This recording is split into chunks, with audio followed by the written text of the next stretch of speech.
ചൈനയിൽ നിന്ന് മറ്റൊരു വൈറസ് കൂടി അസുഖങ്ങൾ പരത്തുമെന്ന വാർത്തകൾ പുറത്തു വരുന്നതോടെ ആശങ്ക വിവിധ കോണുകളിൽ നിന്നും ഉയർന്നു തുടങ്ങിയിട്ടുണ്ട്. വീണ്ടും മാസ്ക് ഇടേണ്ടി വരുമോ, സാമൂഹിക അകലവും ലോക്ക്ഡൗണും ഒക്കെ പിന്നാലെ വരുമോ എന്ന ചോദ്യങ്ങളും സമൂഹ മാധ്യമങ്ങൾ ഉൾപ്പെടെ ഉയർന്നു കഴിഞ്ഞു. കഴിഞ്ഞ ദിവസം ഇന്ത്യയിൽ 5 കുഞ്ഞുങ്ങൾക്ക് ഈ രോഗം സ്ഥിരീകരിച്ചതോടെയാണ് ആശങ്ക വർദ്ധിച്ചത്. കോവിഡ് മഹാമാരിക്ക് പിന്നാലെ ലോകം വീണ്ടും എവിടേക്കാണ് പോകുന്നതെന്ന് എല്ലാവരുടെയും ചോദ്യം. ഹ്യൂമൻ മെറ്റന്യൂമോ വൈറസ് അഥവാ HMPV വൈറസാണ് ആദ്യം ചൈനയിലും ഇപ്പോൾ ഇന്ത്യയിലും സ്ഥിരീകരിച്ചിരിക്കുന്നത്. എന്താണ് HMPV വൈറസ്?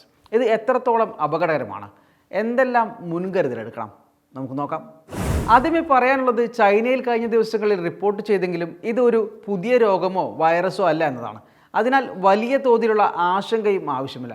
എന്നാൽ ചില കാര്യങ്ങൾ സൂക്ഷിക്കേണ്ടത് ഉണ്ട് താനും. ആദ്യം എന്താണ് HMPV വൈറസ് എന്ന് നമുക്ക് നോക്കാം.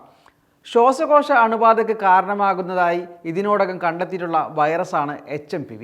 ന്യൂമോവിരിഡ് എന്ന വൈറസ് കുടുംബത്തിൽപ്പെട്ടതാണ് HMPV വൈറസ്. കുട്ടികൾ, പ്രായമായവർ, രോഗപ്രതിരോധ ശേഷി കുറഞ്ഞവർ എന്നിവരിലാണ് തീവ്രത കൂടിയ നിരക്കിൽ ഈ വൈറസ് കാണപ്പെടുന്നത്. ബാക്ടീരിയ മൂലമുള്ള അണുബാധ എളുപ്പവുമാക്കാൻ HMPV വൈറസിന് കഴിയും. ഈ വൈറസിനൊപ്പം ശ്വാസകോശ രോഗകാരിയായ RSV കൂടി രോഗിയിലുണ്ടെങ്കിൽ അസുഖത്തിൻ്റെ തീവ്രത കൂടും. HMPVയോടൊപ്പം SARS-CoV-2 മൂലമുള്ള അണുബാധ കൂടിയുണ്ടെങ്കിൽ രോഗം കൂടുതൽ തീവ്രമാവുകയും ഓക്സിജൻ നൽകേണ്ട അവസ്ഥയിലേക്ക് രോഗി എത്തുകയും ചെയ്യും. ന്യൂക്ലിക് ആസിഡ് അടിസ്ഥാനപ്പെടുത്തിയുള്ള RT-PCR പോലുള്ള പരിശോധനയിലൂടെയാണ് HMPV വൈറസിൻ്റെ സാന്നിധ്യം രോഗിയിൽ കണ്ടെത്തുന്നത്. ഈ വൈറസ് പുതിയ ഒന്നല്ല എന്ന് നേരത്തെ പറഞ്ഞല്ലോ. 2001 നെതർലാൻഡ്സിൽ ശ്വാസനാളത്തിൽ അണുബാധയുണ്ടായ കുട്ടികളിൽ നടത്തിയ പരിശോധനയിലാണ് HMPV വൈറസിനെ തിരിച്ചറിഞ്ഞത്.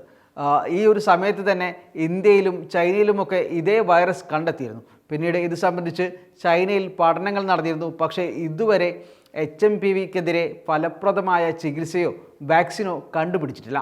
കേരളത്തിൽ കഴിഞ്ഞ വർഷം മാത്രം 20ഓളം പേർക്ക് HMPV സ്ഥിരീകരിച്ചിട്ടുണ്ടെന്ന് സംസ്ഥാന ആരോഗ്യവകുപ്പ് കഴിഞ്ഞ ദിവസം പറഞ്ഞിരുന്നു. ചൈനയ്ക്ക് പിന്നാലെ ഇന്ത്യയിലും ഈ രോഗം സ്ഥിരീകരിച്ചിട്ടുണ്ട്.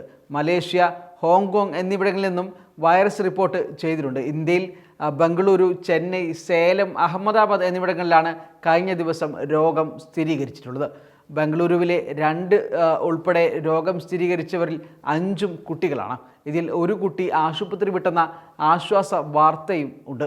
അതേസമയം ചൈനയിലെ വകഭേദം തന്നെയാണോ ഇവിടെ ഉള്ളതെന്ന പരിശോധന നടന്നു വരികയാണ്. കോവിഡ് മഹാമാരിയിൽ നിന്ന് മാറി HMPV കുട്ടികളിലാണ് കൂടുതൽ വില്ലനാകുന്നത്. ചുമയും തുമ്മലിലും പുറത്തുവരുന്ന സൂക്ഷ്മ കണികകൾ, സ്പർശം, രോഗാണു സാന്നിധ്യമുള്ള വസ്തുക്കൾ എന്നിവ വഴിയാണ് രോഗം പകരുന്നത്. രോഗാണു ശരീരത്തിലെത്തി രോഗലക്ഷണം പ്രകടമാക്കുന്നത് 5 ദിവസം കൊണ്ടാണ്.